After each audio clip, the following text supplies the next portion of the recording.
झारखंड का सबसे बड़ा अस्पताल रिम्स जितना पुराना है, इसकी पद्धति की दास्तान उससे कई ज्यादा पुरानी हो गई है। हर बार कई तस्वीर सामने आती है, लेकिन सुधार के नाम पर सिर्फ खानापूर्ति होती है।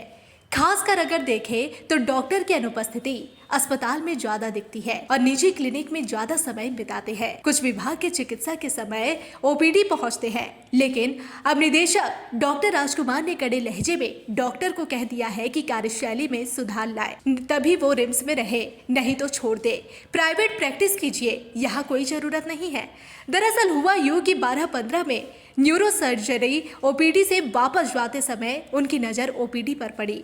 वहां मरीजों की तो कतर देखे और चिकित्सकों के कैमरे बंद थे। न्यूरोलॉजी के एचओडी डॉक्टर सुरेंद्र कुमार को फोन करके जब पूछा गया तो इसका कोई सटीक जवाब उनके पास नहीं था। भीड़ को देखते हुए डॉक्टर राजकुमार ने खुद न्यूरोलॉजी ओपीडी में मरीजों को देखना शुरू कर दिया। मरीज का इलाज कर ही रहे थे, इसी दौरान न्यूरोलॉजी के head doctor Surendra Kumar OPD पहुंचे। इनके साथ संकाय अध्यक्ष डॉक्टर शशि बाला सिंह भी पहुंची। निदेशक ने न्यूरोलॉजी विभाग अध्यक्ष डॉक्टर सुरेंद्र कुमार को हिदायत देते हुए कहा कि बार बार शिकायत और हिदायत के बावजूद कार्यशैली में सुधार नहीं हो रहा तो आप रिम्स छोड़ दे और प्राइवेट प्रैक्टिस पर ही पूरा जोर दे। इस मामले को लेकर झारखंड विधानसभा में भी विपक्ष सरकार से सवाल पूछते हुए दिखी। जयराम महतो ने कहा, बड़े बड़े माननीय को जब कोई बीमारी होती है, खरोच आई है, तो वह बेंगलुरु और हैदराबाद चले जाते हैं, लेकिन गरीब कहाँ जाएगा? आपका अस्पताल तो बीमार है, अस्पतालों में कोई सुविधा के नाम पर दवा और डॉक्टर ही मौजूद नहीं रहते। निसंदेह बहुत सारे मुद्दे उठेंगे और आज कहीं ना कहीं स्वास्थ्य को लेकर सरकार को तमाम विधायक, हमें लगता है कि पार्टी के विधायक के आड़े हाथ लेंगे, क्योंकि राज्य में स्वास्थ्य की व्यवस्था काफी लाचार जगह है। देखिए, स्वास्थ्य मंत्री जी तो कुछ दिन पहले गुजरात अपने किसी रिलेटिव को इलाज करने के लिए गए थे। हम पहले प्रार्थना करेंगे कि जो जिनका भी इलाज करने गए थे वो ठीक होंगे, लेकिन हम ये कह रहे हैं अगर माननीय को खरोच भी आती है तो वह हैदराबाद चले जाते हैं, वो वेलोर चले जाते हैं, लेकिन एक आम व्यक्ति अगर वो इलाज के अभाव में दम तोड़ देता है, इसलिए स्वास्थ्य पर विशेष ध्यान देने की आवश्यकता है। अभी आज ही बात करें तो हमारे बोकारो जिला में 9 प्रखंड आते हैं।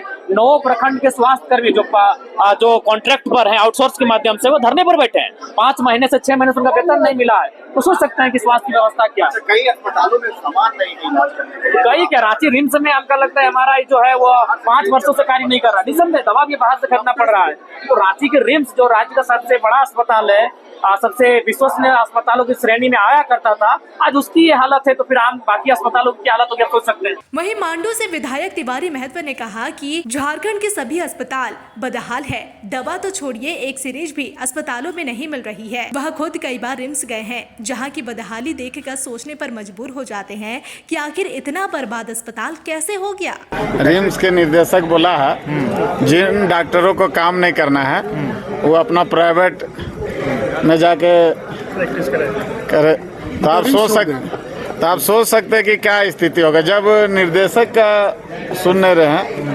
तो हमको लगता है कि जो वहाँ भर्ती होते होंगे उन लोगों को तो देखने भी लोग, हम खुद गए थे, एक मरीज था और डेड भी हो गया, तो उनका नर्स को जब हम बोले कि थोड़ा खून लगाओ, थोड़ा साफ कर दो, तो बोला कि रुई नहीं है। जब रुई नहीं है तो कहाँ से वहाँ सुई मिलेगा, इसलिए राज्य का सबसे बड़ा अस्पताल में रुई नहीं है। हाँ, रुई नहीं है। नर्स खुद बोली कि हम लोग को रुई नहीं मिलता तो हम लोग कहाँ साफ करें, साफ रुई लेके आ जाइए।